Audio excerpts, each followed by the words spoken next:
Hola, buen día. ¿Me escuchan? A ver, a ver. Sí, se le escucha bien. Ahí Celia está y me dijo que se escucha bien. Celia, Silvia no puede sacar su mute. ¿Tú la pusiste? Sí, ya le habilito, un ratito. Ok. Igual para Mario, por favor. Sí, cómo no. Vamos a tener que tener cuidado realmente esto de no hablar solo una a la vez, porque si no,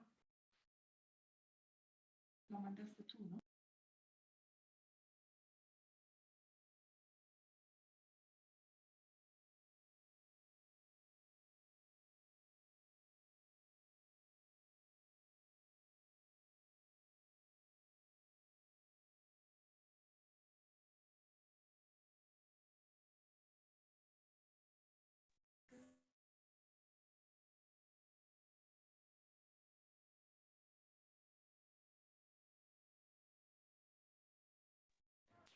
Celia, tú pasas las presentaciones, ¿verdad?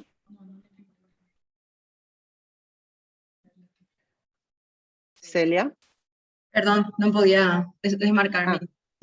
Tú vas a pasar las presentaciones, ¿verdad? Sí, sí, yo paso las Perfecto, perfecto. A ver, chicos, a ver si hacemos lo que me Ahí preocupa, te que estoy tenemos... escuchando. Ahora, ¿me estás escuchando con los auriculares o me estás escuchando acá? No, acá por los auriculares. Yo también. Ok.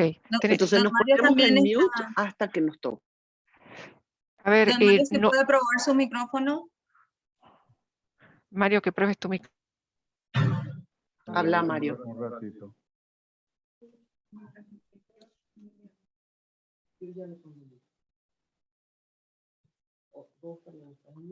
Buen día, Celia, ¿me escucha? Sí, señor, ahora sí.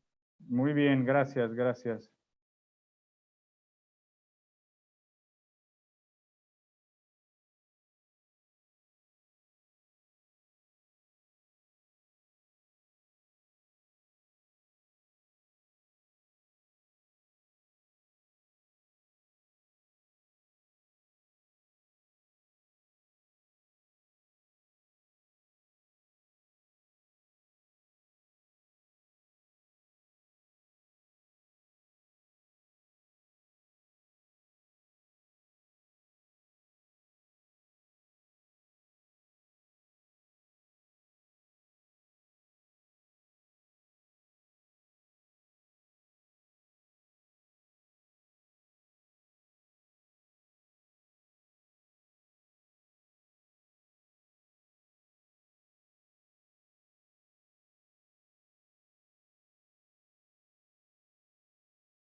Yo tengo, mira qué pasa acá, porque... Sí, sí, no.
Muy buenos días, espero que me escuchen bien, por favor, si me confirman.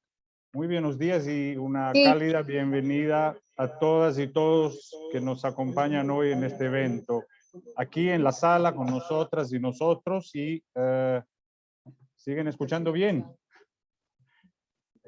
Todos los que nos acompañan hoy en este evento, aquí en la sala con nosotras y nosotros y también virtualmente por Zoom y otras redes.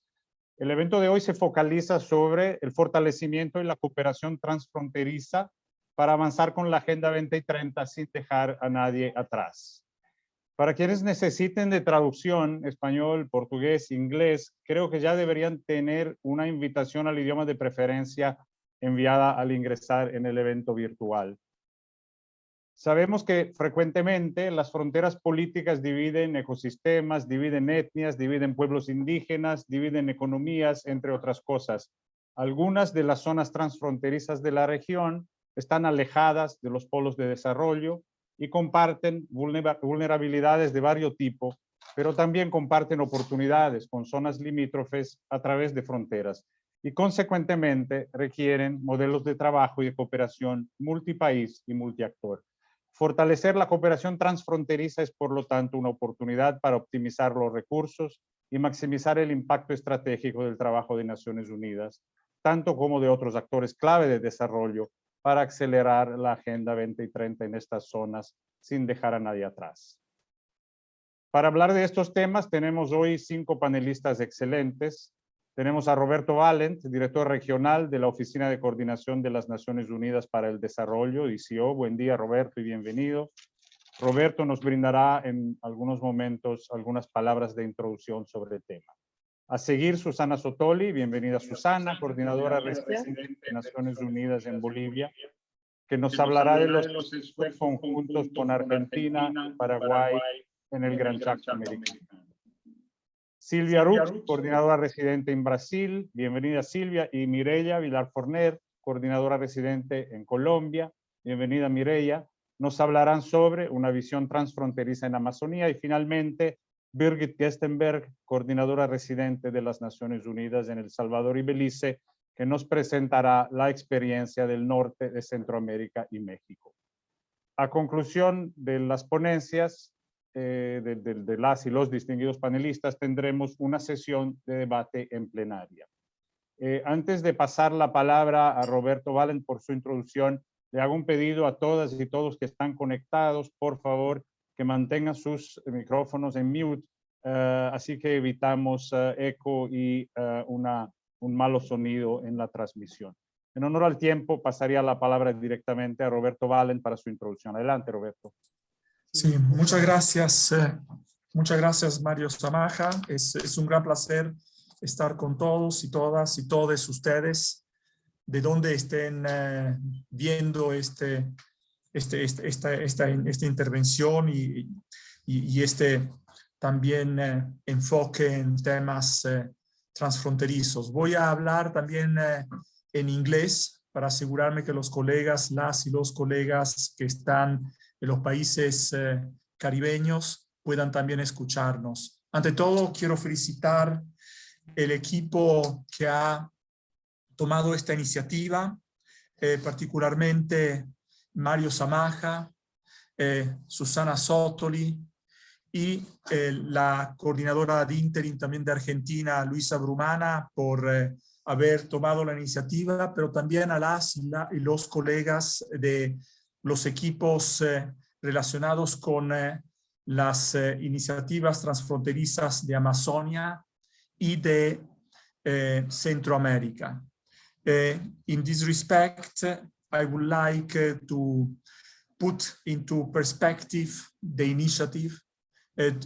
Cross-border initiatives fundamentally require that we operate beyond country contexts, but including country contexts and in cooperation with the UNCTs, partners at government level, civil society, private sector, and it is fundamental that these interventions that we are pushing forward in this region that look at specific ecosystems that cut across countries and that look at people, individuals, and the ecosystem itself as part of a response to problems that are multidimensional. And obviously the response is a multidimensional solution that the UN country teams want to put forward. And in this respect, the resident coordinators are doing an excellent work in placing these realities that are very much distant from the capitals in many cases, where there are people that are not necessarily and in an organic manner being supported, whether by the state or by different other development partners, including the United Nations. We do have 3 specific areas of focus that we are focusing today. One is the Central American and the Southeastern Mexico area of focus is the PDI, the Comprehensive Development Initiative. This is an initiative that looks at the movement of people across the area, moving towards the north, but actually these movements are not necessarily that linear and just going towards the north. They also move elsewhere and including towards the south. And that's an opportunity to address the structural reasons why people are moving from their countries into other areas. The Amazona is an initiative that has started already more than 1 year ago, that is addressing both the humanitarian needs, but also trying to provide opportunities to the people that live in the Amazonas within the framework of the Peru, Colombia, and Brazil Amazona ecosystem, and is an area that is definitely needing much support. And absolutely the Gran Chaco initiative, we have the Gran Chaco Americano, that is another ecosystem that links the countries of Bolivia, Paraguay, and Argentina. It's also an opportunity, this type of initiatives, interagency, that link up UN country teams to ensure that we operate in a coordinated manner, but also effectively, and that we take into account that people not necessarily relate to borders, but they cross borders, they link up through borders, and families are on the one side and the other of the borders. So this coordinated approach is fundamental for us to get back on track the SDGs, but also to accelerate the implementation of the Agenda 2030. And certain regions can only be understood as a unit, both in environmental terms, cultural, social terms, but we need to also understand that the actual political borders, while they are significant, they do not have to get us stuck to operate in silos. In general, we find territories far from the capitals, as I was saying, and we consider that addressing the SDGs, getting them back on track, and moving forward towards accelerating them can be done also through those modalities. As a common note, we can point out the persistence of problems of a structural nature that require attention, clearly around multidimensional poverty, the inequalities, deficient essential public services, food insecurity, lack of access to quality water, hygiene and sanitation, and environmental conflicts or conflictivity that you have in these areas. Clearly, there are different type of crises that are tasking and taxing the UN country teams at the same time. We are having the COVID-19 socioeconomic impacts, and we are factoring this within the framework of our response strategies and the planning and the analysis in respect to these cross-border initiatives. I would like to leave it here because the colleagues will be providing specific inputs and much more details and wealth and richness through their interventions. And I thank you very much for listening. Thank you very much. Thank you very much, Roberto. I think we revert to Spanish. Muchísimas gracias, Roberto, por tu presentación muy bien estructurada. Y creo que podemos pasar ahora la palabra a Susana Sotoli, coordinadora residente de Naciones Unidas en Bolivia, que nos hablará del trabajo conjunto con los equipos de Argentina, Bolivia y Paraguay en el Gran Chaco Americano. Susana, tienes la palabra. Muchas gracias Mario, Roberto, por estas palabras de introducción. Mientras esperamos que suban la presentación, Celia desde Paraguay nos va a ayudar. Quisiera agradecer esta oportunidad de poder compartir esta tarde con ustedes esta iniciativa que para ONU, Bolivia, Paraguay y Argentina va creciendo en importancia, en relevancia. Esta iniciativa nace desde aproximadamente el año 2020 con conversaciones que nos llevaron a los 3 coordinadores residentes a pensar en cómo avanzar esta visión que juntos fuimos construyendo de una región del Chaco americano resiliente al cambio climático y socialmente incluyente. Pero primero déjenme contarles acerca de esta región, el Gran Chaco americano, que es una frontera climática y un ecosistema único. Es el segundo mayor bosque seco del mundo, con más de 1 millón de kilómetros cuadrados que se extienden cubriendo zonas de Argentina, Brasil, Bolivia y Paraguay. Esta región se caracteriza por paisajes y climas extremos, una situación de bajo desarrollo sistémico y también una cierta invisibilidad, donde las personas que viven en esta región en situaciones de vulnerabilidad y de exclusión pasan bastante desapercibidas, invisibles detrás de las estadísticas de países de renta media. El Gran Chaco está habitado por aproximadamente 9 millones de personas, de las cuales se estiman que 2 millones viven bajo extrema pobreza.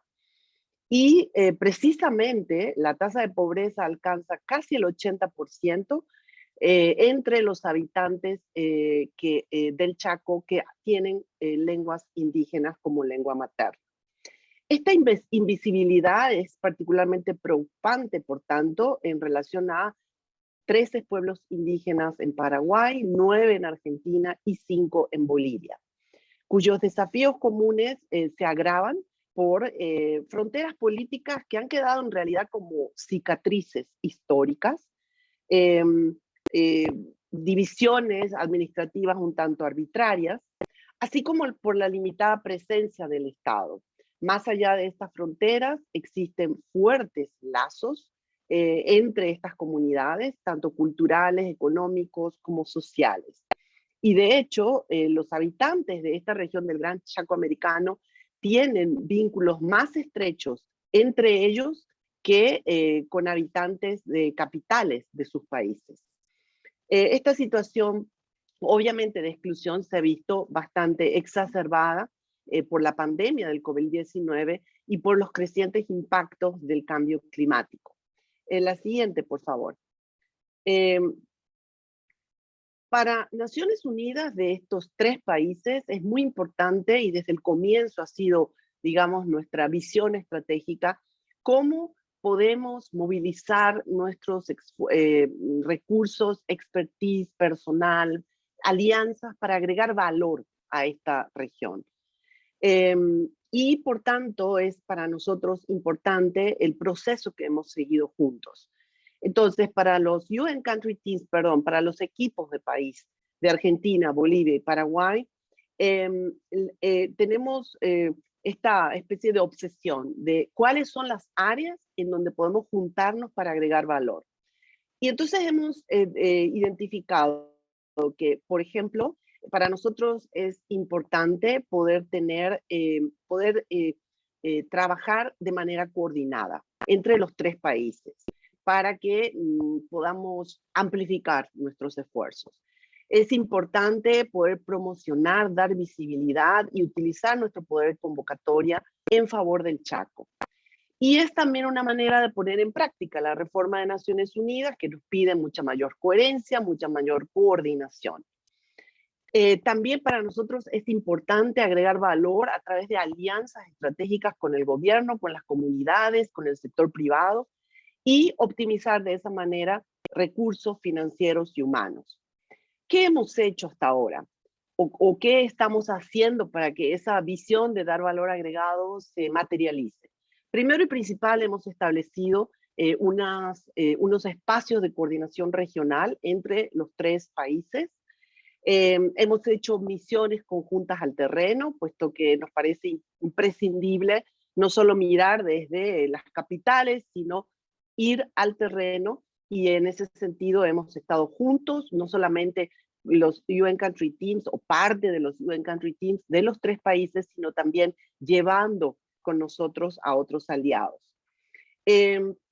También hemos hecho un primer gran análisis, mirada al Gran Chaco, en alianza con Redes Chacos, que es una red de diferentes organizaciones que están presentes y trabajan en el Chaco.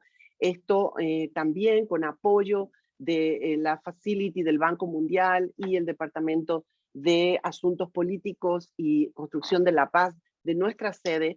Esta mirada, este diagnóstico comprensivo nos ha ayudado a tener una mejor concepción de qué es este Chaco, cuál es la situación de sus habitantes, y ha sido el puntapié inicial para nosotros. La siguiente, por favor. De esa manera hemos encontrado ciertos desafíos que son importantes, pero que de alguna manera son también, digamos, las oportunidades que podemos usar para transformar esta visión que tenemos de un Chaco, de un gran Chaco americano, socialmente incluyente y climáticamente resistente. Entonces, en primer lugar, queremos tomar bien en cuenta que la situación del Chaco implica una presencia insuficiente y precaria tanto del Estado como de los mecanismos de mercado. El Chaco, con sus variaciones en Bolivia, Paraguay y Argentina, pero en general sufre de aislamiento físico y tecnológico, y se observa la colisión de dos modelos de desarrollo: un modelo de desarrollo extractivista versus un modelo más en balance con la naturaleza. Esto, por supuesto, que trae actividades productivas que impactan no solamente en esa relación con el medio ambiente, sino también en la situación y en las disparidades existentes entre las comunidades. Se ha visto obviamente impactada toda la región por sucesos de cambio climático que van empeorando con la disminución de la biodiversidad. Existe año tras año emergencias sanitarias, falta de acceso al agua o también abundancia de lluvias, o sea, extremos climáticos, y por supuesto altos niveles de pobreza y desigualdad. Esto, si lo pudiéramos quizás resumir, se observa en el Chaco una correlación de intereses y poderes muy desigual, que genera exclusión, que genera vulneración de derechos, y esto con una potencialidad enorme de alimentar conflictos. Entonces, para nosotros, los tres equipos de país, abordar esta complejidad, significa necesariamente contar con un enfoque de prevención de conflictos y promoción de la paz, promoción de la inclusión, promoción de la cohesión social. Se trata de construir resiliencia sobre la base de que el conflicto es latente, por todo lo que ya he explicado, y necesitamos entonces trabajar con esta visión. Pero hay también desafíos internos como Naciones Unidas. ¿Qué quiere decir esto? Como una organización estructurada, bastante estructurada sobre reglas más o menos estables, toma su tiempo en encontrar cierta flexibilidad innovadora que nos pueda ayudar a empujar los límites programáticos, y en este caso límites, como dije recién, no solamente políticos y administrativos, sino nuestros propios límites programáticos, burocráticos, para evitar trabajar sectorialmente, en silos. Debemos trabajar, y eso es lo que queremos, superando dificultades de coordinación que se dan no solo al interior de cada uno de los países, sino entre los países. De manera que somos conscientes que este trabajo no solamente va a tener un valor agregado para el Gran Chaco, sino creemos también un valor agregado de aprendizaje en la medida en que estamos, como digo, empujando las fronteras de nuestras propias costumbres programáticas, modelos de trabajo, etc. Y es en ese sentido que para nosotros es importante tener esta visión de poder trabajar más coordinadamente, más innovadoramente, más flexiblemente. Y ya terminando, ¿cuáles son, la siguiente por favor, aquellas oportunidades que creemos son las que tenemos que transformar en acciones concretas? Como decía, crear resiliencia. Esto significa trabajar muy de la mano entre la visión de desarrollo y la visión humanitaria. Hay áreas específicas en donde vamos a estar trabajando que tienen que ver con salud, con agua y saneamiento, con seguridad alimentaria, solo por mencionar algunas. Necesitamos trabajar también con esta visión de confrontar la crisis climática con programas de adaptación y mitigación, y sobre todo tener siempre esta oportunidad de generar las alianzas con la propia comunidad, con los gobiernos. Es importante para nosotros construir esta visión con nuestros propios socios del desarrollo, y utilizando nuestra voz para visibilizar el Chaco, y por supuesto con esta idea de que estamos hablando de una situación en donde las comunidades que viven ahí sí están en situaciones de fuerte exclusión. Por último, quisiera simplemente compartirles en la siguiente diapositiva una suerte de hoja de ruta en donde estamos, digamos, estableciendo el camino para los 3 equipos de país y nuestros socios en términos de seguir haciendo consultas, co-crear prioridades, establecer una especie de cartera de proyectos que salgan de la propia comunidad, y tener, digamos, la oportunidad de abrir foros de diálogo, foros de visibilización. Por ejemplo, existe un foro de gobernadores del Chaco en los 3 países que concita la atención de los 3 países, y esto para nosotros es fundamental para articular nuestra posición con la voz política, la voz administrativa y la voz comunitaria social de la región del Gran Chaco. Muchas gracias por esta atención, pero no quiero dejar de agradecer también a todos nuestros equipos, porque no es realmente algo que podemos dar por descontado. Ya resulta difícil articular esfuerzos dentro de un país. Acá estamos con una ambición de hacerla de manera tripartita, pero estamos convencidos que es posible, y por tanto vamos a seguir sumando aliados entre agencias de Naciones Unidas, pero también con aliados políticos y sociales. Muchas gracias, Mario, y te paso la palabra.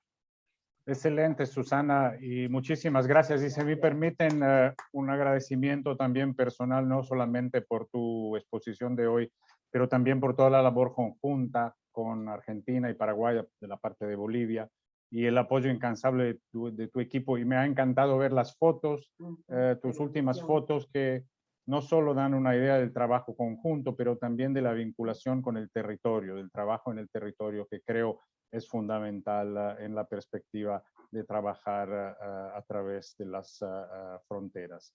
Y damos ahora el paso a Silvia Rux, coordinadora residente de la ONU en Brasil, sobre Amazonía. Silvia, por favor.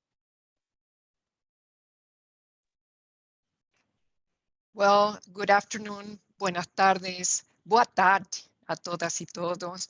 En primer lugar, agradecer Mario, Roberto, a todas las personas que nos acompañan aquí en la sala en San José, Costa Rica, a los que están conectados desde diferentes puntos de nuestra América Latina y el Caribe, y también para los que nos siguen por el canal de YouTube. Muchísimas gracias. A ver, cuando escuchamos Amazonía o Amazonia, yo creo que pocos nombres de regiones, de lugares, de zonas o territorio convocan tanta atención. O tampoco, digo, no hay tantos nombres que nos invitan a pensar, que nos traen tantas ideas, imágenes. Uno piensa en Amazonia y sin duda es verde, es bosque, es vegetación exuberante, es una fauna exótica, es vida, es riqueza, es aire.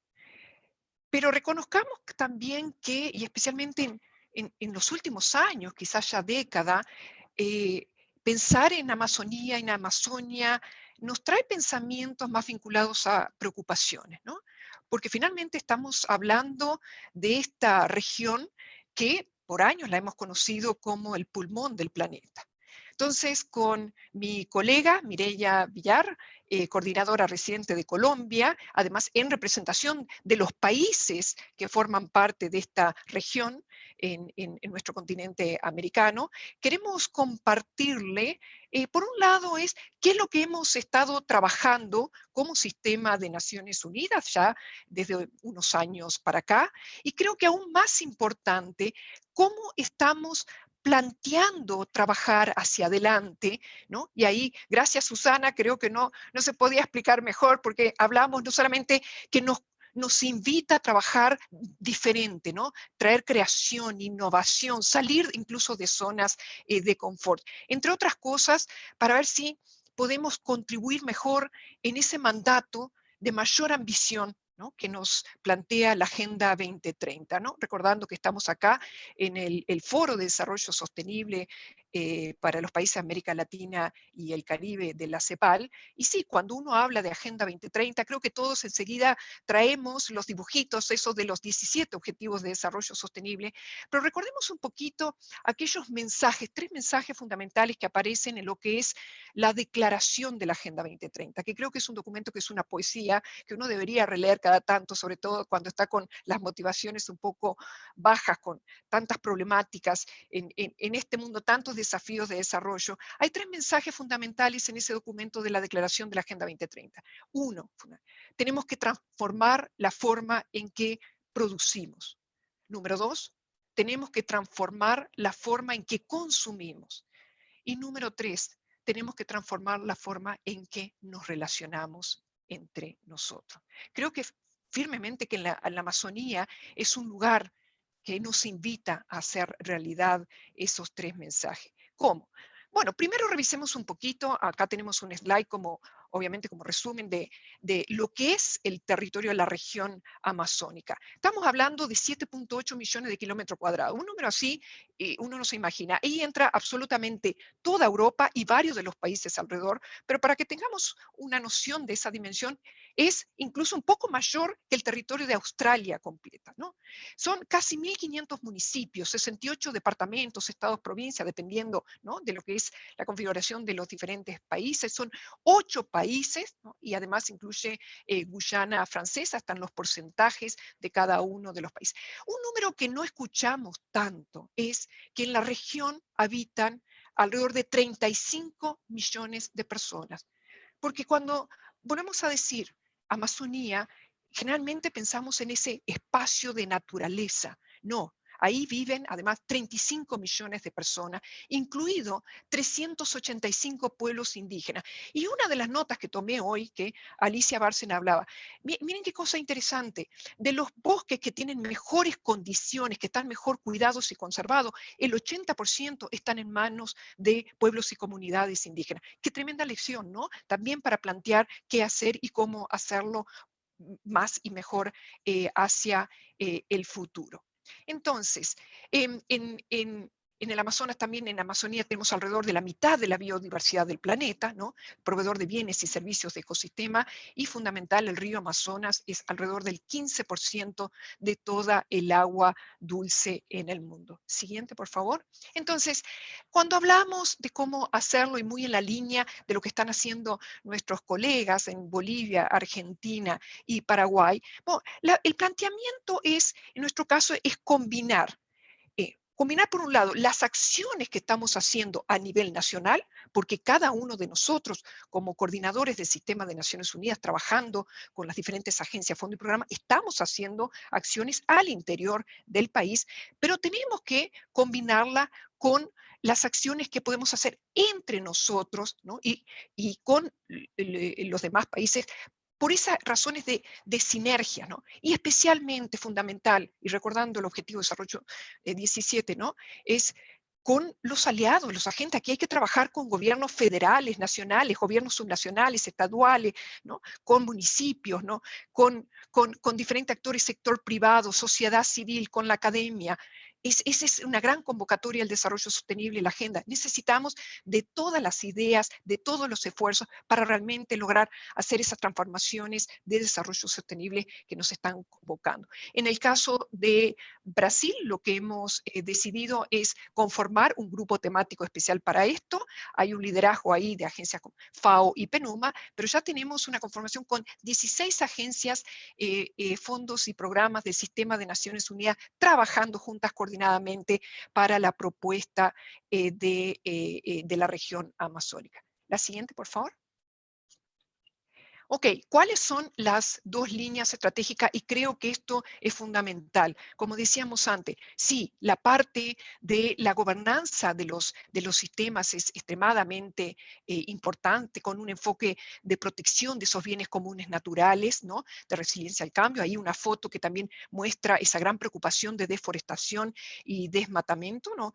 Para tener un dato nada más, el último dato del Instituto de Pesquisas Espaciales, INPE, de Brasil, en el caso de enero de 2022, hace poco tiempo, esos 31 días, hubo una deforestación de 430 kilómetros cuadrados. De nuevo, para hacernos una idea, ¿qué significa esto? 430 campos de fútbol, ¿no? Que en una reducción de lo que es el territorio original de la Amazonia. Pero la otra línea que es fundamental, y lo digo con el énfasis, es una línea de seguridad humana, es un trabajo de gobernanza para promover el desarrollo territorial sostenible a partir de las demandas de las poblaciones de la región, o sea, con énfasis en los grupos que están en condición de vulnerabilidad. La siguiente, por favor. Y aquí, ya para ir cerrando la parte de Brasil, esto en una infografía, lo que es hoy el trabajo del Amazonas dentro del territorio, con las diferentes agencias, la proporción en que estamos incidiendo en los diferentes ODS, los 9 estados especiales donde están y las diferentes agencias. Y la última, tremendo logro, avance bastante reciente, la siguiente diapositiva, por favor, es esto. En el caso de Brasil, la decisión fue trabajar directamente con los 9 estados amazónicos que decidieron constituir en julio del 2019 lo que es el Consorcio Interestatal para el Desarrollo Sostenible de la Amazonía Legal. Ellos vienen en julio de 2021, presentaron un plan de recuperación verde en la Amazonía Legal que realmente es una obra de arte, los invito a leerlo, por favor, que es toda una estrategia de transición hacia una economía verde, y en febrero, recientemente 2022, y firmamos un convenio de trabajo conjunto Sistema Naciones Unidas Brasil con este consorcio interestatal para una plataforma de trabajo que la idea entonces es, ¿no?, que nos sirva también como invitación para sumarnos con los países vecinos. Y ahí, Mireia, desde Colombia. Muchísimas gracias, Silvia. Y has hablado de poesía, así que no me ha dado la gana y el ánimo de cortarte el tiempo, pero pasamos a Mireia. Mireia, adelante, por favor. Gracias, Mario. Si pudieras seguir mostrando, por favor, la presentación. Yo lo que quería, sobre todo y muy brevemente, era compartir con ustedes que nosotros ya tuvimos un germen de un trabajo transfronterizo. Se generó una posibilidad de trabajar en el marco del COVID, que también trae oportunidades, y creo que nos deja algunas lecciones que van a ser muy importantes para cualquiera de las construcciones transfronterizas que estamos planteando en el evento de hoy. Del lado de Colombia, nosotros tenemos una región amazónica en Colombia que es bastante grande, incluye varios departamentos del país, 6 de ellos en particular, y hemos podido mapear el alcance del trabajo que actualmente estamos haciendo como agencias, y una gran parte de nuestro equipo de país tiene actividades en marcha en esta región amazónica. Además de la región amazónica, en particular hay un departamento que es el del Amazonas, que es donde tuvimos esta iniciativa Germen. Siguiente, Mario, por favor. Y tal vez, a modo de muy breve caracterización, mencionar que este año que recién cerramos, el 2021, nosotros pudimos avanzar actividades en la región amazónica de Colombia por valor de casi 32 millones de dólares, y estas se dividen en los 3 grandes pilares de nuestro marco de cooperación. Es decir, no es una agenda estrictamente ambiental, es una agenda que tiene todavía importantes aspectos de consolidación de paz. No en vano en esta región sigue habiendo grupos armados ilegales y conflictividad. naturalmente la agenda de aceleración de ODS, en particular las dimensiones ambientales, pero también de protección. Y finalmente, siendo que esta región también comparte frontera con Venezuela, tenemos una agenda migratoria. Es decir, que en el subconjunto de la región amazónica vemos lo que estamos haciendo de modo más ampliado en el resto del país. Siguiente, Mario. En el 2020, a raíz del momento álgido de la pandemia en la región, los 3 países, Colombia, Perú y Brasil, se dieron cuenta que había una oportunidad y a la vez una necesidad muy urgente de ver qué estaba pasando en la triple frontera que compartimos. En aquel momento, en esa parte de la región latinoamericana, estaban viviendo los mayores índices de contagio y afectación por COVID, y los equipos se propusieron llegar y formularon un plan de acción de la triple frontera amazónica que, debo decir, sobre todo tenía un carácter humanitario. Se llegó a esa zona de la región con una actividad tanto en los aspectos sanitarios de salud, pero también de seguridad alimentaria, de protección y de educación en emergencia. Fue una excelente oportunidad de poder caracterizar conjuntamente las necesidades de esa triple frontera y de poder dar y poner en blanco y negro las necesidades muy evidentes que esas poblaciones tan dispersas de esa parte del Amazonas sufren. Tengo también que decir que no logramos movilizar todos los apoyos que nos hubiese gustado en los países. En el caso de Colombia en particular, pudimos movilizar recursos humanitarios y tuvimos lo que consideramos fue una intervención de índole humanitaria que fue exitosa en sí mismo por los resultados que se planteó, sobre todo la vacunación muy temprana de estas poblaciones, pero sobre todo, como digo, por las lecciones y los aprendizajes que nos deja, que creo debemos tener en cuenta a la hora de escalar a una iniciativa de índole ya amazónica más amplia. La siguiente. Y en ese sentido, 4 reflexiones. Una, en el caso del Amazonas estamos hablando de un bioma. Este es un ecosistema que no podemos dividir por fronteras. Lo mismo ocurre en el caso del Chaco. Pero yo quisiera enfatizar que necesitamos entender conjuntamente ese ecosistema. No basta con tener las lecturas de los impactos, donde se da la deforestación del lado de la frontera, sino entender cuáles son las pérdidas que se están generando en biodiversidad, en agua, en capacidad forestal del resto del país, de la región. No solo viven indígenas, pero viven muchos de los indígenas del mundo. Y por ende es fundamental que en ese ejercicio de constante reflexión y aprendizaje también pongamos en cuestionamiento algunas de las dimensiones de la misma Agenda 2030. Porque cuando tiene que convivir con las cosmovisiones de muchos de estos grupos indígenas, se encuentran también allí áreas de fricción. No solo una cuestión de idiomas, tuvimos que hacer procesos de vacunación en idiomas indígenas, sino la misma concepción, la misma lectura de que lo que ellos tienen a su alrededor son entes vivos. Muchas de las figuras que organizan sus gobiernos y su manera de vida, nosotros los objetivizamos, pero para ellos son seres vivos y son parte de ese ecosistema. Entonces, ni siquiera la misma visión de ecosistema es una visión ambiental, sino que es una visión espiritual, cultural, que tiene arraigos mucho más fuertes y que nosotros con nuestra torpeza a menudo ni siquiera podemos apreciar. Yo creo que es importante en el caso del Amazonas que seamos bien conscientes de las posibilidades, pero también de los impactos de la actividad económica. En ese sentido, no lo digo solo en una lógica de tener el due process o el due diligence o saber con quién estamos hablando, sino también las oportunidades. En un país como Colombia, de ingresos medios, donde mucha de la cooperación sigue presente, sobre todo en apoyo a un proceso de paz que quieren apoyar, la segunda mayor cartera, y esa ya no es solo de recursos reembolsables, es una cartera de inversión y de comercio exterior, donde están oportunidades de cientos de millones de dólares. Entonces también acercarnos y poder trabajar con los componentes de inversión no reembolsable de nuestros socios, los países miembros nuestros que están en la región, me parece que es un área que deberíamos explorar.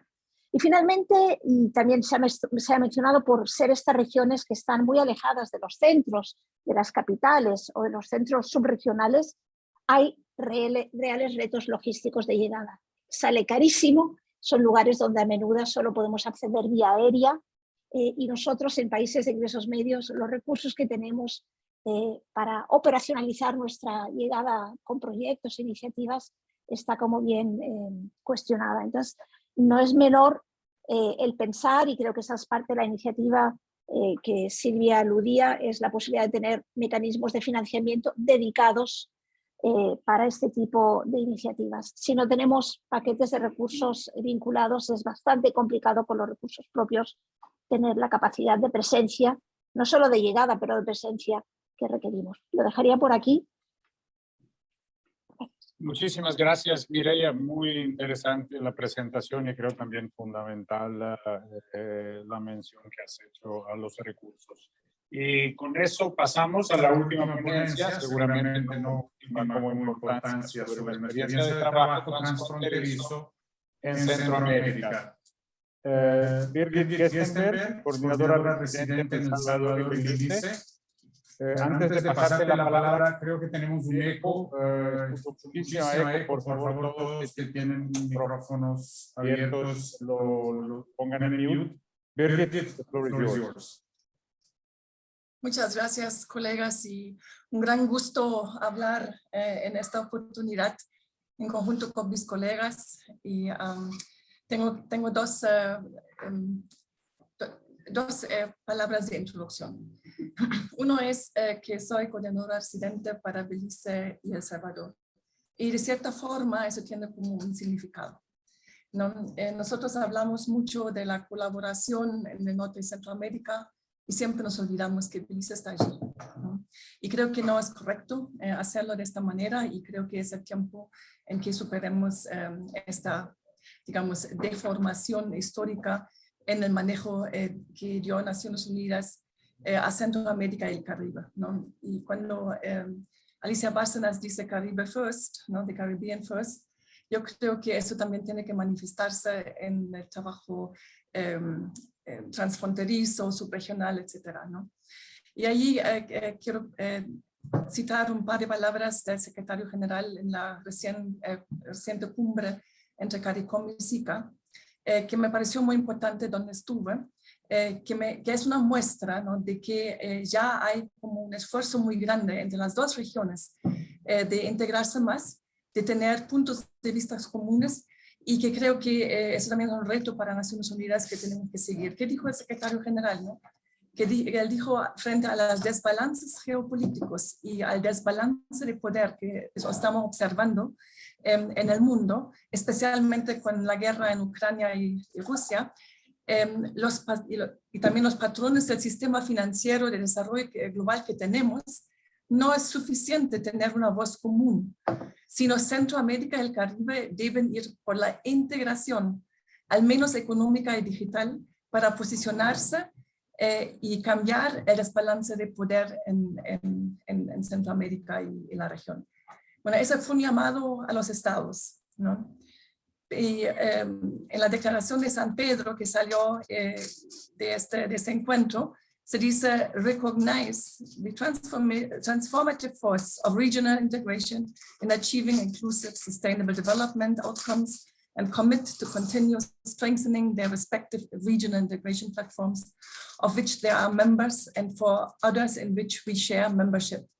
¿No? So yo creo que esta declaración expresa una voluntad común de trabajar con el SICA, y me pregunto cuál es nuestra respuesta, ¿no? A esto, porque eso fueron palabras del secretario general, entonces no es solamente una palabra hacia los estados, sino también hacia nosotros. Entonces, también creo que allí tenemos que pensar sobre las oportunidades que tenemos con el Multi-Country Sustainable Development Framework en el Caribe, que es un UNSDCF de 22 países, 6 UNCTs y 5 RCs, ¿no? Que creo que es un importante poder, y 23 agencias, fondos y programas, para no olvidar, ¿no? La coordinación para llegar a este Multi-Country Sustainable Development Framework fue mayor, ¿no? Fue mayor y costó mucho esfuerzo, mucha también superación de desintegración, mucha superación de intereses un poco selfish, egoísticos, ¿no? de las diferentes agencias, fondos y programas en posicionarse ellos hacia una actitud en que estamos juntos como Naciones Unidas. Y creo que eso fue un gran logro de este Multi-Country Sustainable Development Framework. Pero está totalmente fuera de lo que hacemos en Centroamérica, pero totalmente, ¿no? Es más, se subrayó que es muy diferente a lo que hace Centroamérica. Entonces ahí creo que tenemos un reto regional y hoy hablé con mis colegas del Caribe que deberíamos hacer esta reunión también para el Caribe y integrando también los intereses, ¿no? de los países que están alrededor del Caribe, que tienen algún efecto en lo que son esos países. Bueno, ahora voy a volver al tema que me encargaron y un poco estructurado en preguntas que estaban en la nota conceptual que me parecían muy adecuadas. Lo que quiero decir, quiero disculparme que no tuvimos tiempo de hacer una de esas lindas presentaciones, pero me comprometo con mi equipo y los equipos de los otros coordinadores residentes a hacer una linda presentación y pasárselo para compartir más tarde, ¿no? En primer lugar, quiero preguntar qué son los temas de interés en el norte de Centroamérica y más allá, ¿no? En la región en que vale la pena tener trabajo transfronterizo. Yo creo que aparte del así llamado norte de Centroamérica ARCI Cluster, ¿no? que es una coordinación entre los coordinadores residentes de Guatemala, Honduras, El Salvador y México desde 2015, ¿no? Se ha hecho una gran coordinación en muchos temas, ¿no?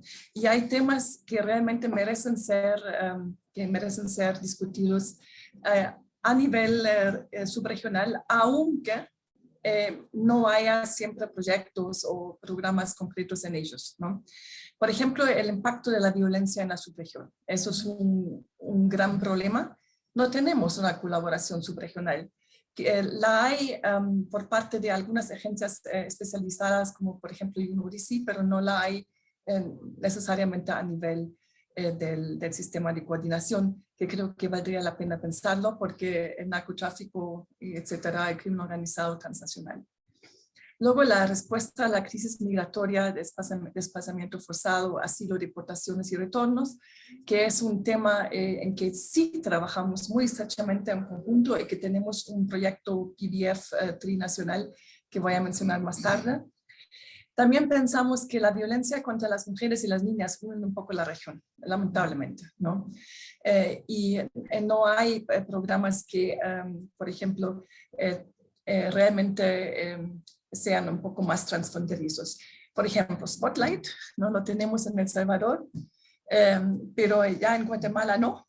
En México sí, pero solamente hablamos de Spotlight en las reuniones entre coordinadores residentes. Y creo que no es suficiente. Creo que Spotlight tiene una dimensión y ojalá que se pueda llevar más a valer en una próxima fase del mismo proyecto para integrarnos un poco mejor a nivel regional.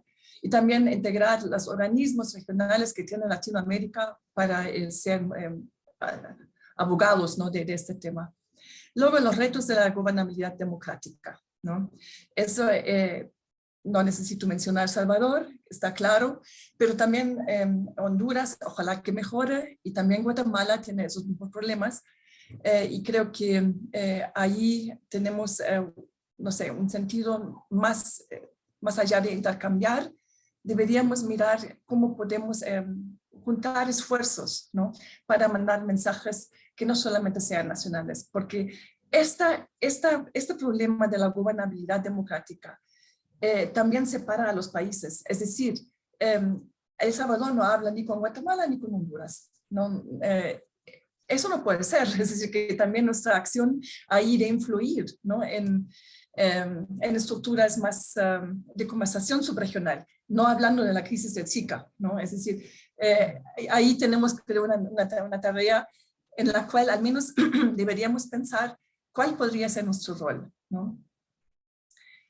Quiero mencionar el Plan de Desarrollo Integral, el PDI, ¿no? Que es entre el sur de México, Guatemala, Honduras y El Salvador, dirigido por la CEPAL en su inicio, pero también entregado bastante a los coordinadores residentes a su responsabilidad, ¿no? Los espacios en que realmente nos coordinamos en este momento son digamos, espacios interesantes en que podemos hacer mucho más, que son oportunidades. Esa parte de la movilidad humana, la adecuación al cambio climático, que creo que es un tema grande, la preparación para la gestión de desastres, que allí tenemos el plan, los planes de respuesta humanitaria que siguió a un Humanitarian Needs Overview de los 3 países, que creo que fue muy importante después de los desastres del 2020. En la pandemia del COVID-19, donde hay incluso colaboración transfronteriza de los países, y obviamente en el financiamiento y crecimiento en relación al desarrollo sostenible, ¿no? Entonces, también quiero un poco hablar sobre por qué la cooperación transfronteriza, aunque es muy obvio, es importante, ¿no? Aparte de lo que dijo el secretario general, creo que los países de Centroamérica son pequeños, ¿no? Y aunque son un número, ¿no? No logran de hacer oír su voz en los foros internacionales. Y creo que solamente si logramos apoyar, ¿no? todos los esfuerzos que ya existen y iniciar otros esfuerzos, podríamos quizás tener una respuesta un poco más efectiva, ¿no? Con la acción sinérgica donde sea posible y también, digamos, jugando con nuestras fortalezas, ¿no? ¿Qué socios estratégicos y mecanismos se ven como claves para impulsar este trabajo conjunto, ¿no? En principio, no solamente deberíamos mirar a iniciativas transfronterizas, sino también a estrategias subregionales para explorar y usar la potencialidad de nuestro partnership con actores nacionales y regionales y globales para fomentar trabajo hacia el desarrollo sostenible. ¿Por qué lo digo? Porque muchos de los donantes trabajan a nivel regional, ya no trabajan a nivel de países, ¿no? Porque debemos también ser una voz de Naciones Unidas en Centroamérica, ¿no? Y creo que eso es importante de mencionar. Organizaciones subregionales, por nuestra parte, no están mucho en nuestra mira. Por ejemplo, no trabajamos mucho con el SICA. Lo más que hago es participar en algunas reuniones, ¿no? Pero no tenemos una voz. En cambio, por ejemplo, en CARICOM hemos establecido un mecanismo de diálogo, ¿no? Con el secretariado. Entonces, creo que ahí hay mucha potencia también trabajar con organizaciones subregionales. Quisiera ver al final un par de iniciativas interagenciales que tenemos y que creo que son muy importantes. El más importante creo que podemos aprovechar es el clúster de Norte y Centroamérica de los coordinadores residentes, en que participan a muy alto nivel, por ejemplo, Laura Flores de DPPA, Alicia Bárcena, Roberto y muchos otros colegas muy especializados y que tienen una gran influencia cómo discutimos las cosas, ¿no? Y que a través de las oficinas de los coordinadores residentes han realmente recibido un enfoque mucho más amplio que solamente conversación entre coordinadores, ¿no? Y como Susana ya dijo, ¿no? Yo estoy muy de acuerdo que la cooperación entre equipos de país a nivel regional requiera que Naciones Unidas usen posiciones mejor, en sus posiciones mejor las potencialidades para trabajar a nivel regional. Necesita un cambio de mentalidad, porque nosotros estamos establecidos para trabajar en un país, seamos sinceros, ¿no? Entonces nos cuesta mucho superar ese límite, que es un límite y que creo que también el rol de los mecanismos regionales de Naciones Unidas a partir del MAF, yo creo que habría que explorarlo y cómo puede ayudarnos en pensar más grande, ¿no? Como yo ya he dicho, yo creo que en la respuesta humanitaria tenemos una evaluación en conjunto, pero no tenemos planes en conjunto. Entonces creo que sería una tarea de ver los planes de respuesta un poco más de cerca en qué podemos implementar en conjunto. Proyecto trinacional sobre movilidad humana. Es la respuesta trinacional para movilidad humana digna, pacífica e inclusiva en el norte de Centroamérica. Es un muy buen proyecto, ya estamos diseñando la segunda fase. El problema es que el proyecto tiene muy pocos elementos regionales, ¿no?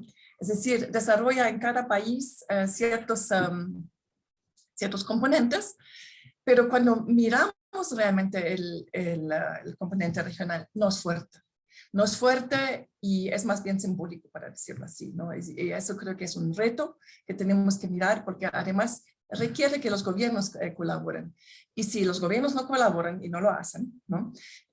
Nosotros también tenemos bastante dificultad. Quiero también hablar de la...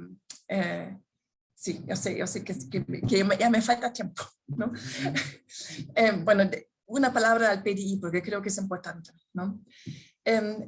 La actual tendencia es que también vamos a la dirección que cada gobierno dice sus componentes nacionales identificados como prioridades en los 4 gobiernos, ¿no? Ahí nuestra realidad es que no somos todavía Naciones Unidas integradoras de estas prioridades nacionales, ¿no? Es decir, que creo que el PDI ya tiene mucha potencia transfronteriza si miramos esas prioridades nacionales, cómo lo podemos integrar a nivel regional, ¿no? Además, creo que el PDI tiene una potencia que puede ser en una segunda fase extendido, por ejemplo, a Belice. Belice pidió a CEPAL, por favor, inclúyanos, ¿no? Y está dispuesta a hacer el trabajo, no respuesta. Es decir, yo creo que tenemos que...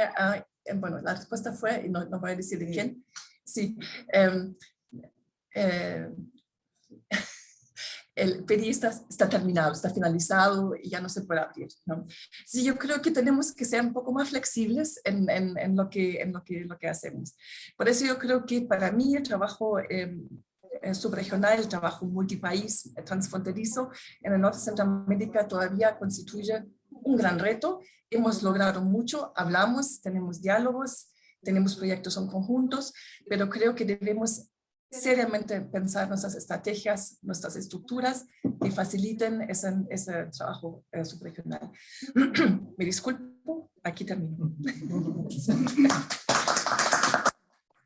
Muchísimas gracias, Birgit. Has tocado elementos que creo que son cruciales para todo el mundo. Lamentablemente la violencia contra niñas es común a muchos países, temas de gobernanza y especialmente nuestros límites internos en trabajar con más fuerza y con más eficiencia al nivel regional. Y muchísimas gracias a todas y todos los panelistas. Pasamos ahora a la sesión plenaria, para la cual creo que ya tenemos algunas intervenciones preregistradas. Mientras tanto, quien quisiera hablar se puede anotar levantando la mano en el Zoom, así que le pueden habilitar los micrófonos cuando hablen. Antes de empezar, quisiera rogar a todas las personas que toman la palabra de hacer un esfuerzo de brevedad. No tenemos mucho tiempo, más o menos media hora, así que si tenemos intervenciones breves y sucintas, podemos dar espacio a más intervenciones. Empezamos, creo yo, con una de las intervenciones preregistradas, Redes Chaco, que nos habla desde Argentina. Creo que escucharemos a Pablo Freire y Germán David. Pablo, adelante, por favor, tienes la palabra.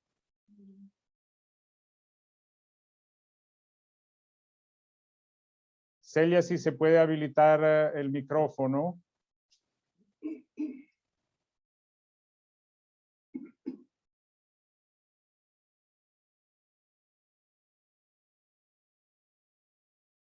No consigo escuchar a Pablo. Celia, ¿podemos habilitar, por favor, al colega Mauricio Ramírez mientras tanto? Ambos están habilitados. No escucho a Pablo Freire, entonces Pablo pasará en segunda posición. Mauricio, por favor.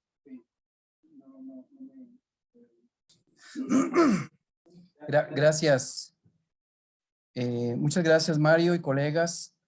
La verdad es que muy interesante haber escuchado estas experiencias que se están llevando a cabo en la región, que muchas veces responde a iniciativas de carácter binacional, que responden a veces a proyectos subregionales, regionales, binacionales, lo cual facilita muchísimo este intercambio y este trabajo entre equipos de país.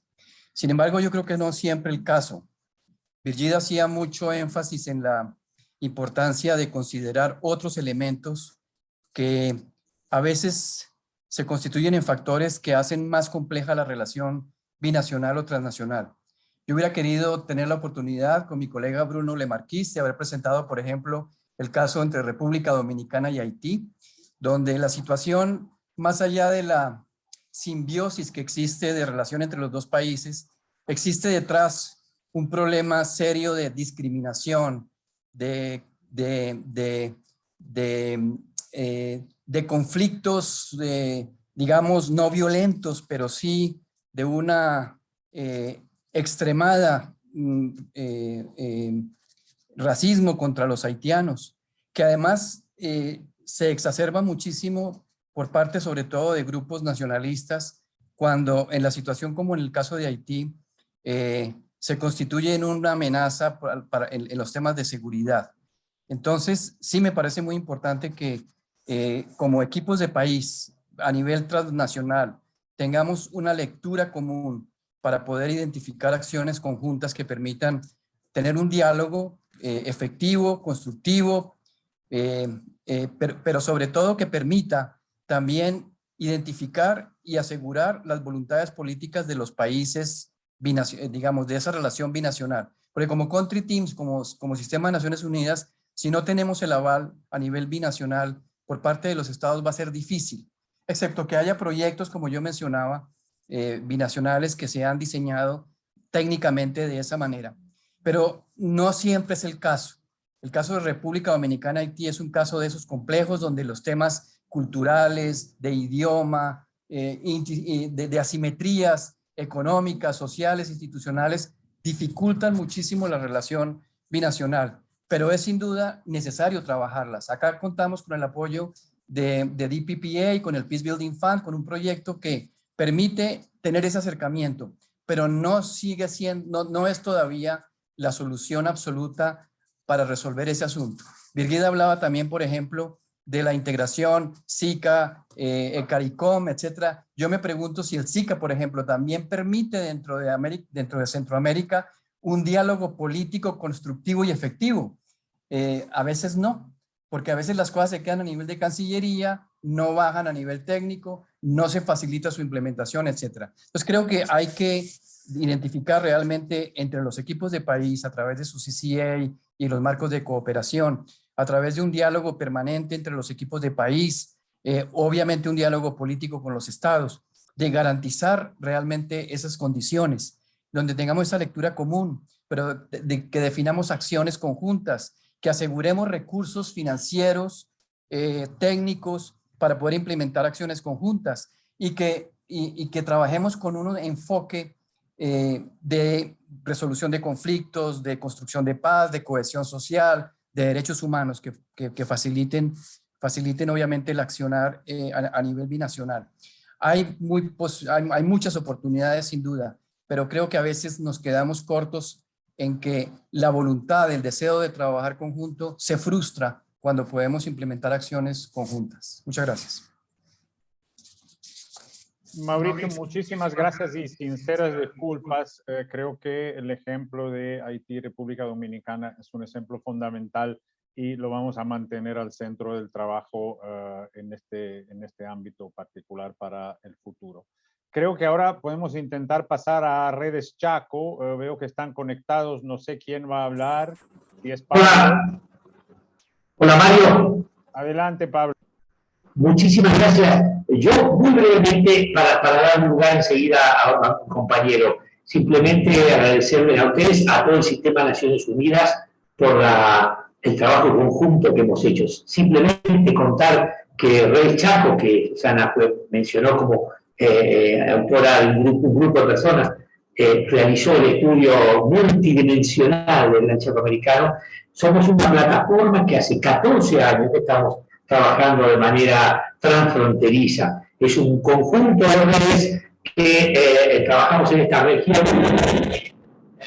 No hay, fue lo que me cortó la luz hace un minuto, Mario, lo que se escucha. Tenemos organizaciones indígenas, campesinas, ONGs, gobiernos locales, una gran variedad de actoras y actores del territorio que trabajamos para adelante. Nos hemos propuesto visibilizar el Chaco, que no era tan conocido como la Amazonía lo es, y impulsar acciones de desarrollo sostenible en la región.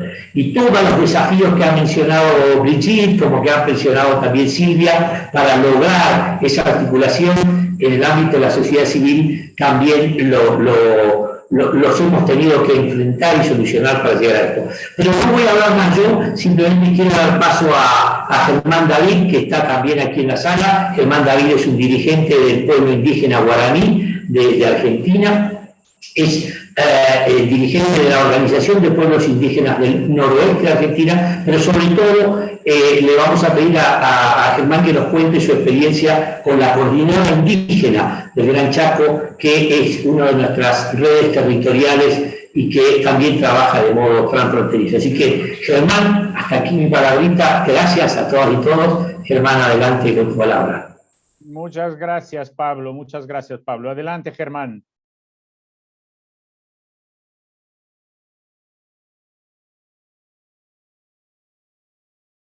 Germán, no te escuchamos.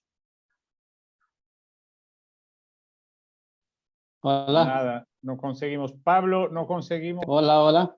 Hola, ahora sí, adelante, por favor. ¿Qué tal? Buenas tardes. La verdad que es muy interesante todo lo que hemos venido escuchando. Todo es realmente un desafío para el Gran Chaco sudamericano, ¿no? Y contarle la experiencia como pueblo indígena del Gran Chaco, que estamos desde hace unos años atrás llevando a cabo esta metodología de cooperación transfronteriza, como dijo Pablo, entre los pueblos indígenas, las ONG territoriales, gobierno, ya sea nacional, provincial o municipal, según sean los casos, y los entes internacionales, ¿no?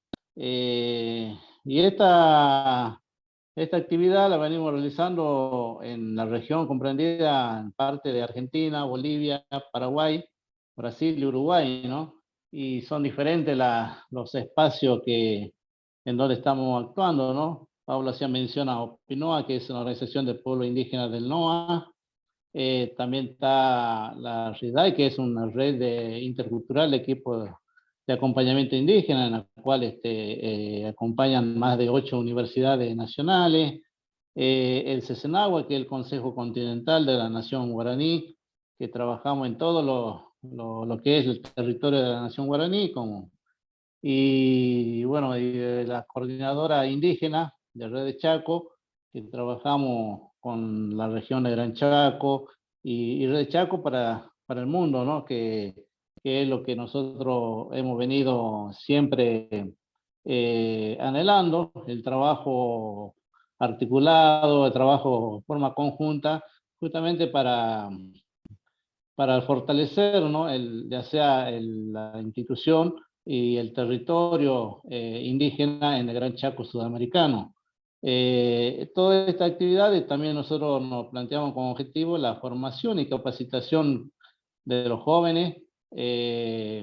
Hoy podemos decir que tenemos un equipo de jóvenes líderes capacitados y formados para llevar a cabo la defensa de la madre tierra, y ellos en su militancia y en su recorrido por los territoriales se transforman en formador de formadores, ¿no? Justamente lo que nosotros necesitamos, que cada día sea más grande la red de líderes, ya con nueva visión, con nuevo objetivo, ¿no? De trabajar en los territorios, ¿no? Nosotros llevamos a cabo todo un relevamiento de datos de los pueblos indígenas en la cuestión territorial, en la cuestión cultural, lingüística, espiritual, productiva y económica sobre el tema de la biodiversidad y el impacto del cambio climático, ¿no?, que afectan los territorios de los pueblos indígenas.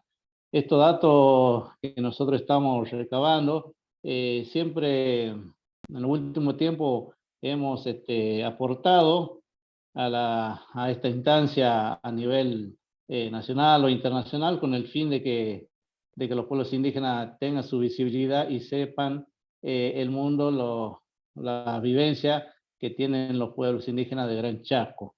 Así que todo esto trabajo en red no hace más que a nosotros fortalecernos, el trabajo mancomunado con hermanos de Bolivia, de Paraguay, de Brasil y de Uruguay, eso lleva a que nosotros podamos estar unidos, podamos intercambiar experiencias de trabajo y cambiar experiencias de todo lo relacionado a la defensa de nuestra madre tierra, ¿no? Y la verdad que también tener siempre bien en cuenta el rol protagónico, ¿no?, de los jóvenes y de las mujeres, que son pilares fundamentales en este nuevo cambio de paradigma en la política indígena de la región. Así que también en este espacio quería hacer un llamado a las Naciones Unidas y a todos los organismos internacionales que trabajemos en el Gran Chaco en forma articulada y juntos para la defensa, ¿no?, con el fin de preservar toda la biodiversidad que tiene este hermoso territorio y tenerlo como un mundo sostenible para todos y todas, ¿no? Es lo que nosotros buscamos como pueblos indígenas y es lo que comenzamos a trabajar hace unos años, juntamente con Red Chaco. Así que, bueno, esta oportunidad, saludarlo a todos y darle las gracias por estos minutos. La despedida en guaraní sería Yasurupay Tuicha, muchas gracias, y Yayoe Chakuri, hasta que nos volvamos a ver. Yasurupay, Germán, y un pedido especial, creo que a nuestra próxima visita de terreno me gustaría incluir una visita y nos vemos directamente en el Chaco, y el año que viene también un pedido especial que me inviten para su Arete Guazú, si es que todavía lo hacen, porque yo vendría con mucho gusto. Con eso, Pablo, queda invitado, gracias queda también. invitado. Muchas gracias, Germán. Y no solo voy a venir porque me encantaría estar con ustedes en el territorio, en la comunidad. Y no sé si lo saben, pero este año hemos ya tenido una misión de terreno con los colegas de Bolivia y Paraguay.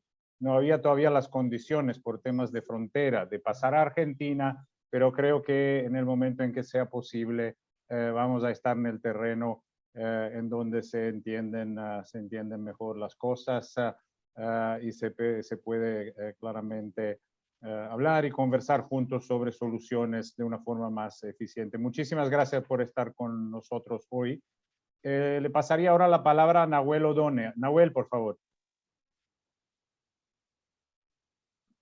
Muchas gracias, Mario. Es un gusto coincidir contigo virtualmente y quiero saludar muy especialmente también y felicitar a quienes hicieron uso de la palabra, a todas nuestras expositoras. La verdad que para los que trabajamos, estudiamos los temas de cooperación transfronteriza, estamos muy complacidos con este panel, hemos aprendido mucho y nos quedamos con ganas de más, y esa es la verdad. Entonces, en ese sentido de reflexión, hay tres cuestiones que para mí resultan evidentes plantear, y si no hay lugar, por supuesto, a la respuesta y al diálogo, porque entendemos cómo son estos espacios, sobre todo para pensarlos en los programas y en los proyectos que trabajemos en el territorio. Yo creo que algo de esto introdujo muy bien Brigitte en su intervención. La multidimensionalidad de la frontera evidentemente nos ofrece distintos espacios para la cooperación, y está claramente en el discurso de las expositoras la colaboración intersectorial, pero realmente tenemos que evaluar hasta qué punto logramos integrar nuestras acciones, y hay una verdadera colaboración intersectorial intersectorial cuando hay ejercicios de planificación y de financiamiento conjunto. Creo que en esa línea tendríamos que ir y es un elemento sustantivo que reclaman muchas veces las autoridades de frontera. La segunda cuestión de reflexión tiene que ver con que hasta qué punto en nuestros programas podemos incluir nuevas modalidades más innovadoras de financiamiento. Lo mencionaba muy bien también la coordinadora residente en Colombia, es decir, los costos de la cooperación transfronteriza suelen ser hartos y en este sentido tenemos que pensar, reflexionar, construir nuevas modalidades de financiamiento. Hay algunas estrategias que se están trabajando en este sentido en algunos territorios y en algunas regiones transfronterizas de América Latina que valdría la pena acercar para enlazar la cooperación técnica con la cooperación financiera. Y un tercer elemento que también se introdujo, pero a mí me gustaría consultar o escuchar una reflexión al respecto, y si no es posible aquí tenerlo en el radar, es hasta qué punto también estamos trabajando en el fortalecimiento de capacidades de los gobiernos locales, de las autoridades que gobiernan el territorio, que son efectores de la gobernanza transfronteriza. En este sentido, hay diálogos que hay que construir a distintos niveles. Se mencionaba claramente los espacios de la integración regional para apoyar nuestras estrategias, pero también muy importante la construcción de diálogos a nivel local, y en este sentido hay afortunadamente hace algunos años reformulaciones de los propios programas de Naciones Unidas para acercarse al territorio, y para ello creo que es fundamental considerar una actividad continua, permanente, el fortalecimiento de las autoridades locales en materia de capacidades proyectuales y de gestión, porque tenemos una altísima volatilidad también a nivel de autoridades en nuestras fronteras, y en ese sentido, bueno, hay que incluirlas bajo los distintos esquemas de gobernanza que vayamos generando. Muchísimas gracias, Mario, hemos aprendido mucho en este encuentro, y los que trabajamos y estudiamos en temas de cooperación transfronteriza, como lo decía al inicio, nos quedamos con ganas de más. Muchísimas gracias, Nahuel, y creo que especialmente el punto sobre las autoridades al nivel descentralizado es fundamental, la vinculación con el territorio, y para mí eso pasa por dos pistas paralelas, las autoridades descentralizadas y las comunidades. Por eso, muchas gracias por levantar eso. Veo que Andrés tiene la mano levantada. Andrés, por favor. Sí, muchas gracias. No sé si me escuchan.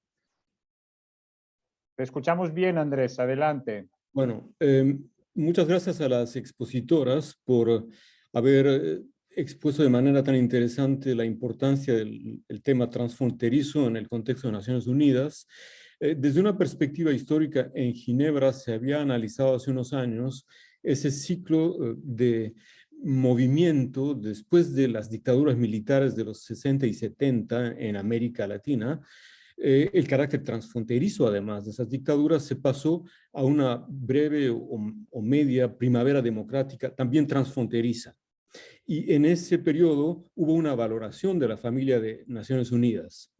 Ahora se habla de otro ciclo. Se habla de un proceso de prácticas y teorías de poder hegemónico de un partido o de un grupo de poder, que ha dado como resultado la anulación de la separación de poderes en muchos casos, la violencia simbólica y real contra la oposición democrática, la violencia contra las mujeres que se ha incrementado aparentemente, manipulación de las elecciones. Bueno, se habla con frecuencia de casos como Venezuela, Nicaragua o incluso Bolivia, con grados diferentes, para hablar de un retroceso de ese proceso de la primavera democrática que se había vivido.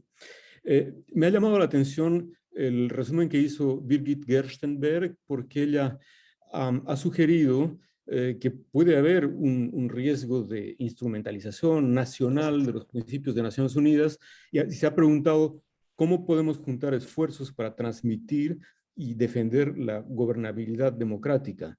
Y lo digo no solo por el aspecto político, sino porque esto implica, por cierto, el respeto de la separación de poderes, pero también el cumplimiento de las normas constitucionales, los compromisos internacionales, tomar en cuenta los informes y los compromisos sobre el cambio climático y sus impactos transfronterizos.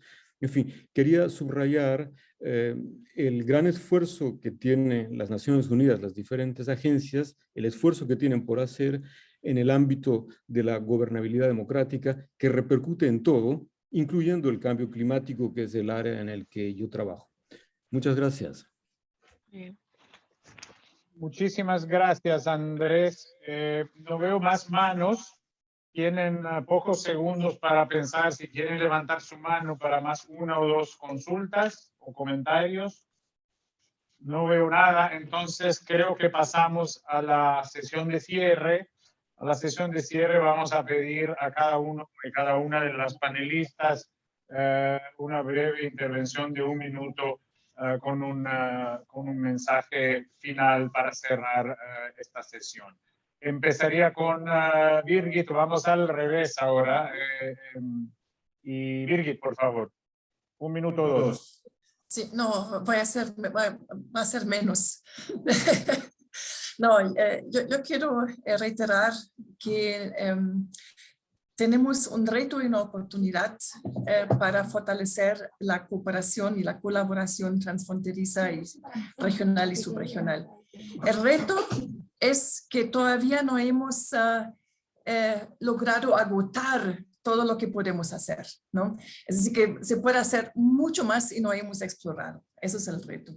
Pero la oportunidad es que existen formas muy sólidas de cooperación y colaboración entre varios países y que creo que vale la pena de pensar que esas oportunidades hay que aprovecharlas también para extendernos y especialmente en mi caso, extendernos hacia la región del Caribe, especialmente también Belice, pero creo que hay oportunidades allí porque el tema de los NICs, el tema del cambio climático y muchos temas más están también muy actualizados allá y mi appeal es, por favor, no olvidar que somos una región más grande de lo que nosotros entendemos ahora. Eso es.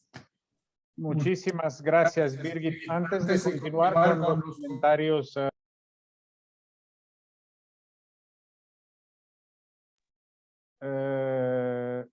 me han cerrado el micrófono. ¿Me escuchan, colegas? Sí, don Mario. Muy bien, sí, porque me había salido que se había cerrado. Antes de pasar a la próxima panelista, veo una pregunta en la chat y creo que si está conectado el colega Mauricio o alguna otra persona con conocimiento del Caribe, si pueden mirar a esa pregunta en la chat y ver si se puede contestar. Silvia Rux, coordinadora en Brasil, que nos va a hablar sobre el tema de Amazonía. 1 minuto. Sí, muchísimas gracias, Mario. Y en realidad en representación de los coordinadores y coordinadoras recientes de estos 8 países que integramos la región amazónica, porque es algo que hemos venido trabajando y discutiendo. Y lo hago un poco como respuesta a esa muy buena pregunta y provocación de Nahuel, que nos decía, bueno, cooperación, el tema de coordinación, y él ponía después como un signo de interrogación, ¿hasta qué punto estamos haciendo integración? Es fundamental, o sea,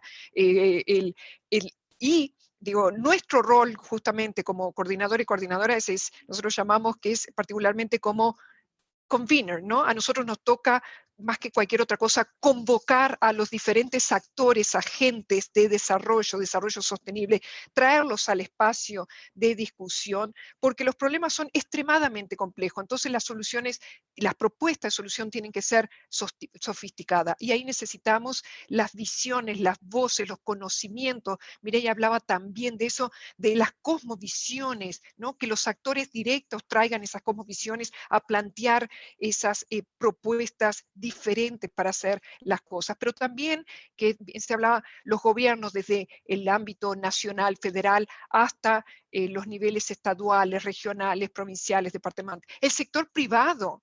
Hablamos de transformar la forma de producir y de consumir. Necesitamos al sector privado que están localizados ahí. Necesitamos a los Estados miembros y los donantes, que además muy vinculados con empresas que están en esas regiones. A la academia, a la ciencia, cambio climático, necesitamos realmente plantear. Y otros organismos internacionales, particularmente instituciones financieras que sabemos que a veces tienen propuestas de recursos para traer. Entonces, nos quedamos con eso. O sea, dijimos, estamos iniciando un nuevo proceso. Bienvenidas todas las sugerencias, los comentarios. Por favor, háganos llegar. Necesitamos de esas voces, ¿no? De esas buenas ideas de la innovación. Muchísimas gracias a todas y todos por acompañarnos hoy. Muchísimas gracias, Silvia. Pasamos a Susana ahora.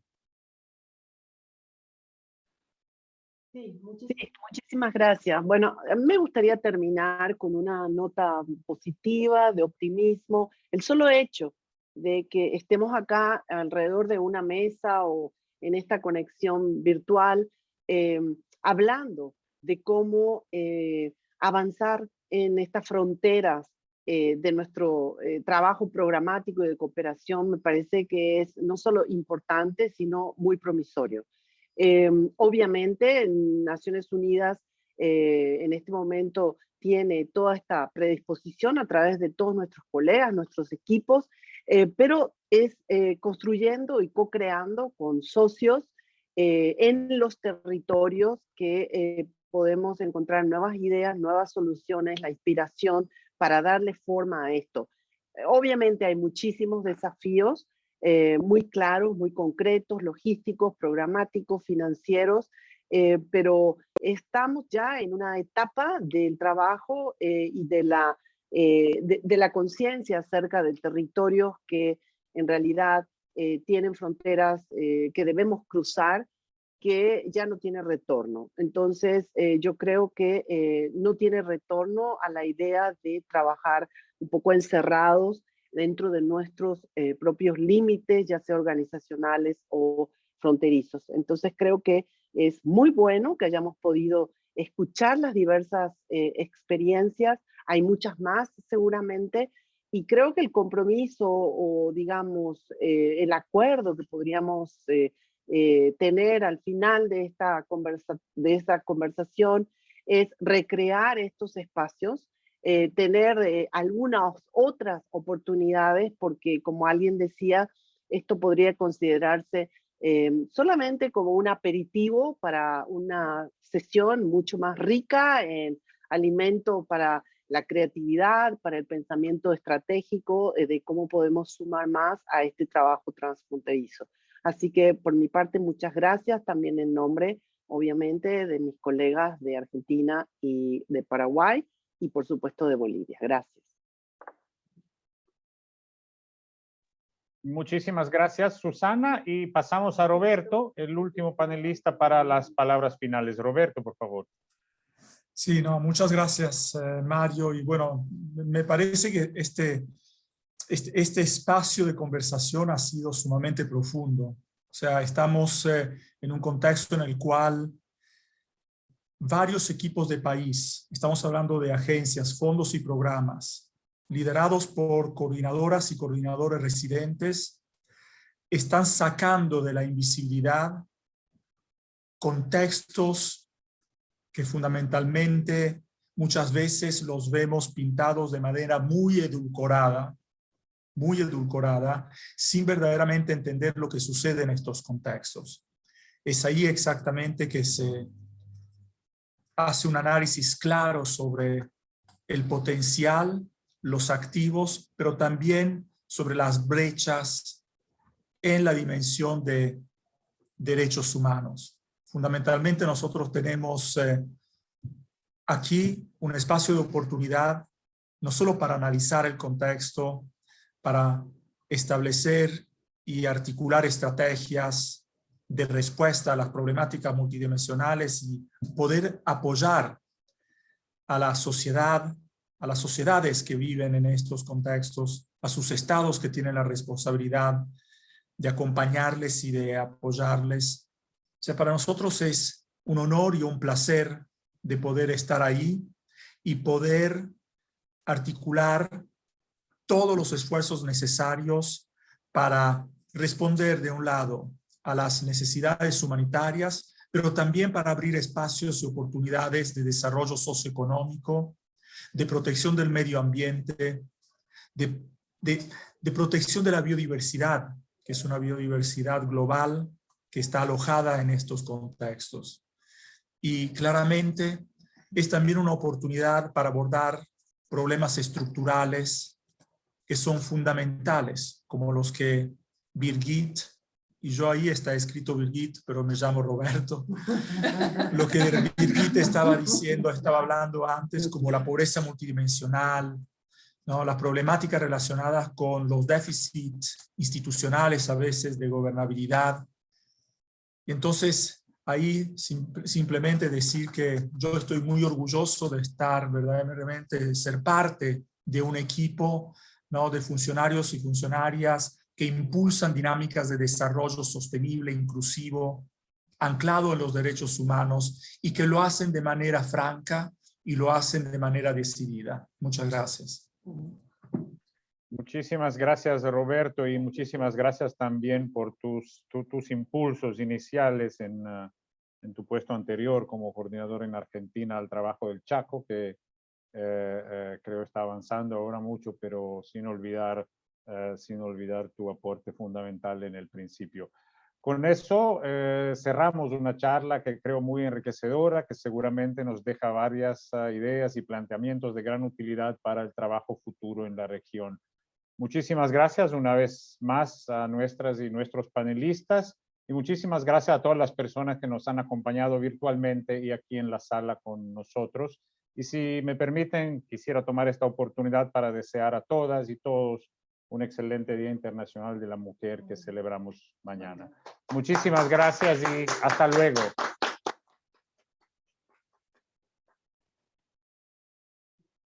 Bueno, bravo.